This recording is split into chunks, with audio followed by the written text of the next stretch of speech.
کیا آپ کو منانے میں کامیاب ہوں گے؟ دوبارہ آپ کو شامل ہوں گے؟ دیکھیے ہمارا کوئی ذاتی جھگڑے کسی کے ساتھ نہیں ہے کہ وہ ہمیں منا لیں گے. مسئلہ قوم کا ہے, مسئلہ عوام کا ہے. انہوں نے اقتدار کی کرسی کو شاید اپنی جاگیر سمجھ لیا ہے. وہ سمجھتے ہیں ہم پوری اسمبلی جو ہے وہ پیسے کی طاقت پر خرید لیتے ہیں. چنانچہ سندھ اسمبلی خریدی گئی ہے, بلوچستان اسمبلی خریدی گئی ہے, اور مختلف صوبوں میں انہوں نے جو پیسہ انویسٹ کیا ہے, پیسے کی بنیاد پر اگر ملک کی حکومت چلنی ہے اور اسمبلیاں خریدنی ہیں تو پھر ظاہر ہے کہ ہم تو فارغ ہیں. پی ٹی آئی کہہ رہی ہے کہ ملک کی بڑا گریٹ الائنس انہوں نے چاہ رہے ہیں سندھ میں, جیسا کہ 4 جماعتی اتحاد ہے جو ڈی ڈی اے اور جے یو آئی, تمام جماعتیں جو الیکشن میں گاندھیوں کے خلاف ہوتا رہتے ہیں. کل رات آپ کی ڈی ڈی اے کے رہنماؤں سے ملاقات ہوئی ہے. کیا سندھ میں اس جو احتجاج جاری ہے اس کو مزید وسیع تر بنایا جائے گا, اور گرینڈ الائنس جو بننے جا رہے ہیں اس کے حوالے سے؟ دیکھیے ابھی تک کسی گرینڈ الائنس کا کوئی اس وقت باضابطہ تجویز نہیں ہے. رات کو بھی ہمارے ایک دوست نے گھر کے کھانے پہ سب کو بلایا تھا, ملاقات ہوئی سب کے ساتھ, بڑی اچھی ملاقات رہی. تو یہ ملاقاتیں ہونی چاہیے. اس میں مذاکرہ ہوتا ہے, اس میں ڈیبیٹس ہوتی ہیں, حالات کو سمجھا جاتا ہے, اور یہ ہمیں اندازہ لگانا ضروری ہے کہ ہم آئین و قانون کے حدود میں رہتے ہوئے اپنا حق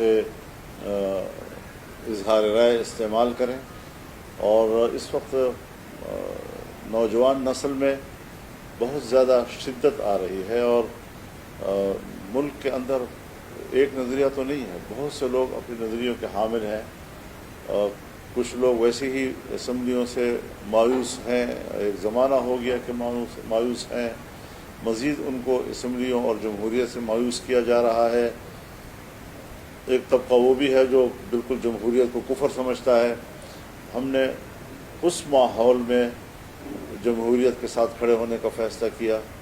ہم نے آئین اور قانون کی روشنی میں جمہوریت کی تشریح کی اور لوگوں کو اس کی طرف آمادہ کیا.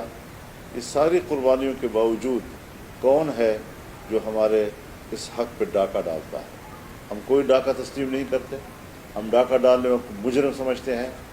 لاکھ دفعہ وہ اسٹیبلشمنٹ ہو, لاکھ دفعہ وہ فوج ہو, لاکھ دفعہ وہ مسلح قوت ہو, لیکن جبر کو جبر کہا جائے گا, اس کو کبھی عدل تسلیم نہیں کیا جا سکتا. اگر الگ یہ بتا دیں, یہ کہا یہ جا رہا ہے کہ جس طرح پہلے عام لوگ بھی یہ کہتے ہیں کہ زرداری صاحب سے بھی آپ کی دوستی, میاں صاحب سے بھی آپ کی دوستی رہی ہے اور آپ کی ہے, تو اس وقت ایسے کون سی وہ چیز سامنے ہے کہ آپ اتنے ان سے دور ہوئے؟ دوسری یہ کہ کس کو سمجھتے ہیں کہ اسمبلیاں خریدنے کا آپ کن کو کہہ رہے ہیں, اور اصل ذمہ دار کون ہے جنہوں نے میں بڑی وضاحت کے ساتھ عرض کر دینا چاہتا ہوں جی کہ پیپلز پارٹی کو اور مسلم لیگ نون کو تقریباً وہی مینڈیٹ ملا ہے 2018 میں ملا تھا. پھر اس وقت دھاندلی کیوں تھی اور آج دھاندلی کیوں نہیں؟ پی ٹی آئی کو وہی تقریباً مینڈیٹ ملا ہے جو 2018 میں ملا تھا. اس وقت دھاندلی نہیں تھی, آج دھاندلی کیوں ہے؟ دونوں سے سوال ہے. لیکن جمعیت علماء اپنے اصولی موقف پہ قائم ہے. دھاندلی 18 میں ہوئی ہے تب بھی دھاندلی ہے, دھاندلی 2024 میں ہوئی ہے تب بھی دھاندلی ہے.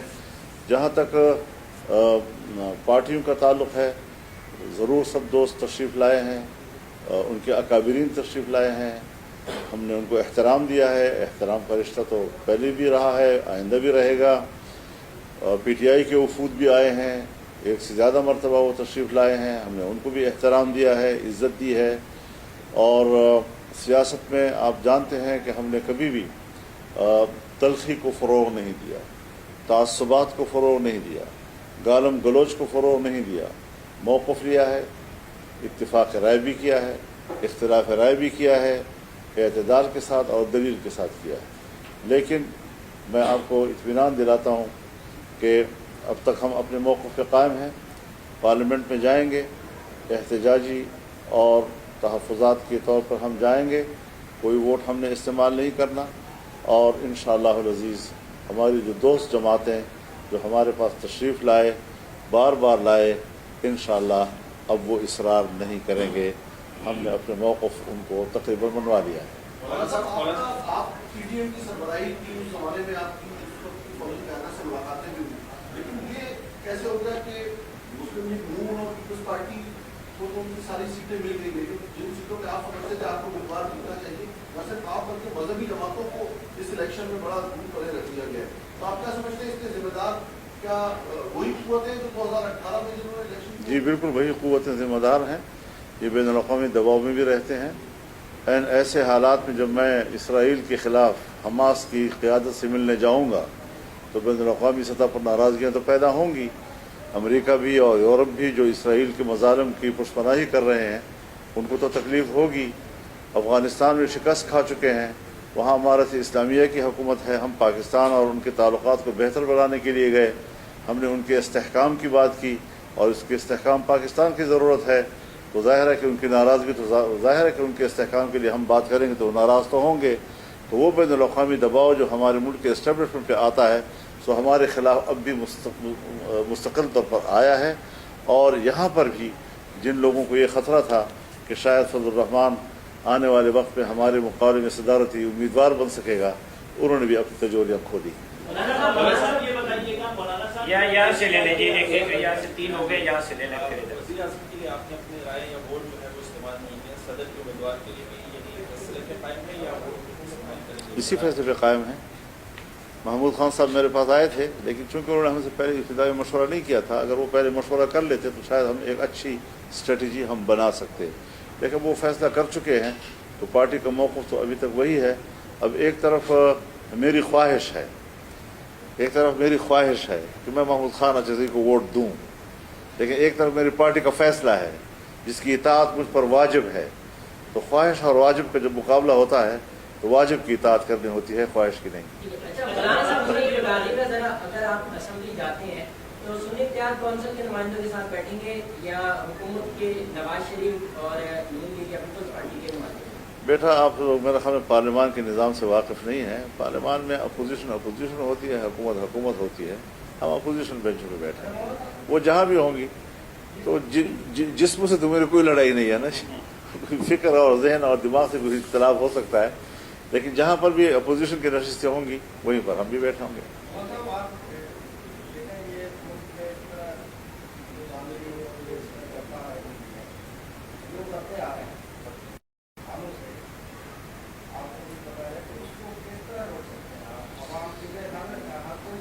حضرت اس کے لیے دو چیزیں ضروری ہیں، ایک عوامی بیداری اور ایک سیاستدانوں کے کمٹمنٹ۔ یہ غلط بات ہے، اگر میں ہوں تب میں بھی غلط ہوں، اگر کوئی اور ہے تو وہ بھی غلط ہے کہ ہم جمہوریت کی بات بھی کرتے ہیں، ہم آمروں کے خلاف آواز بھی بلند کرتے ہیں، جیلوں میں بھی جاتے ہیں، کارکنوں کو بھی پٹواتے ہیں، عوام پر بھی تکلیفیں گزارتے ہیں، لیکن جب اقتدار کا مرحلہ آتا ہے تو ہم پھر انہی قوتوں سے اقتدار کی بھیک مانگتے ہیں۔ یہ رویہ جب تک رہے گا سیاستدانوں کا، پاکستان میں جمہوریت نہیں آ سکے گی، ہمیشہ ان کی خواہش کی حکومتیں بنتی رہیں گی۔ لہذا سیاستدانوں کو پہلے اپنی کمٹمنٹ ٹھیک کرنی چاہیے کہ وہ جب ایک جمہوریت پر یقین رکھ لیں تو پھر وہ جمہوریت ہی کے لیے بات کریں، پھر وہ یہ سودے بازیاں نہ کریں، نہ پیسوں کا سہارا لیں، نہ آمرانہ قوتوں کا سہارا لیں۔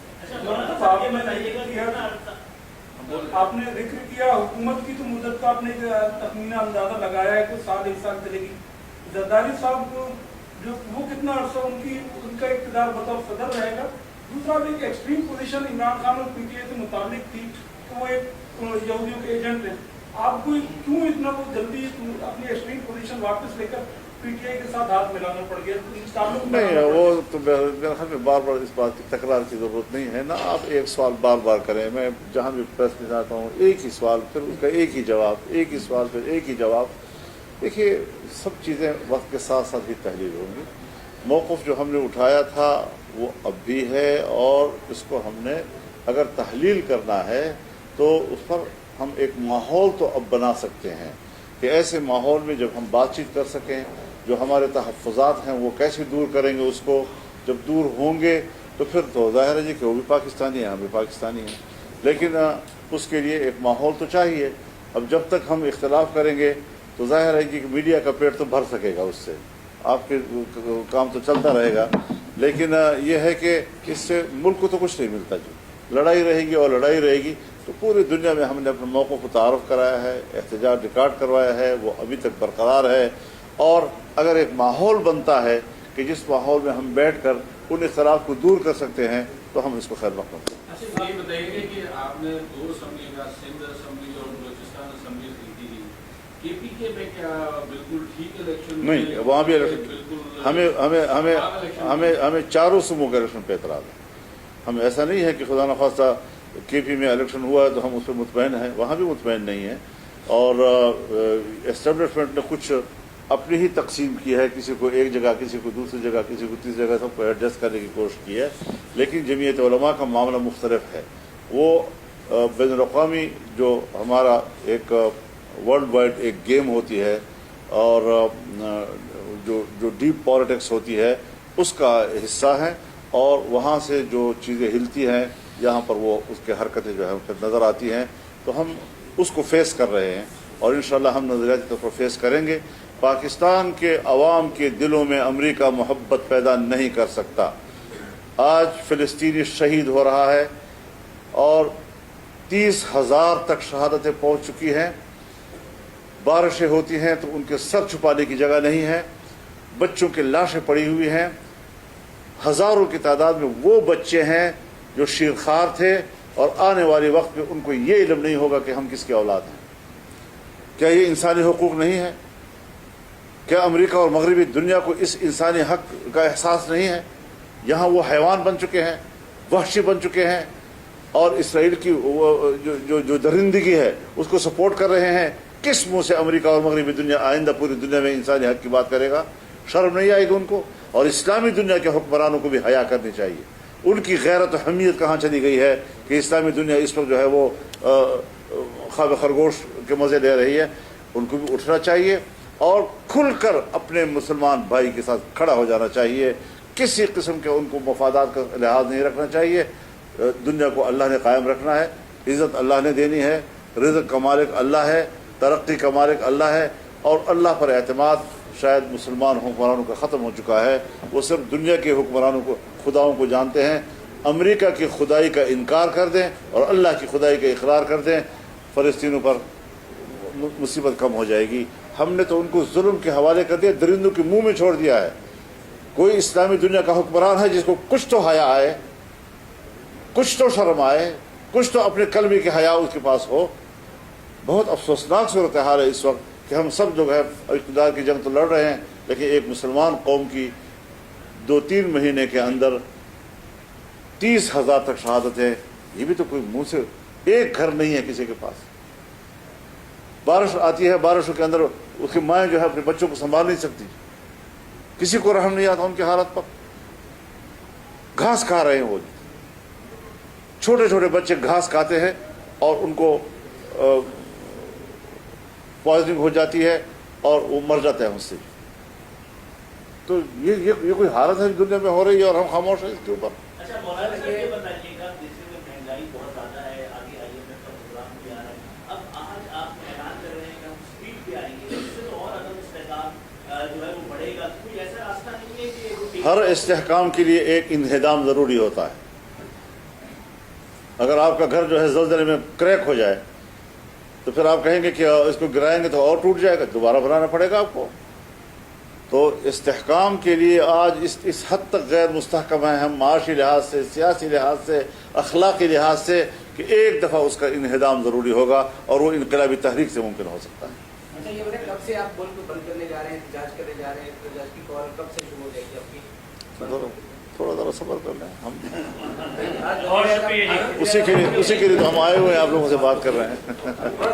شکریہ جی. بتا دیں, آپ نے کہا اسمبلیاں خریدی گئی, انہوں نے اسکیم کے ذریعے خریدی گئی, کیا جمعیت علماء اسلام نہیں خرید سکتی کوئی اسمبلی؟ جمعیت علماء اسلام کی سیٹیں تو خرید لی گئی ہیں, تو اگر ہم خرید سکتے تو کچھ ہماری بھی حکومت بن جاتی ہے. بہت شکریہ آپ کا.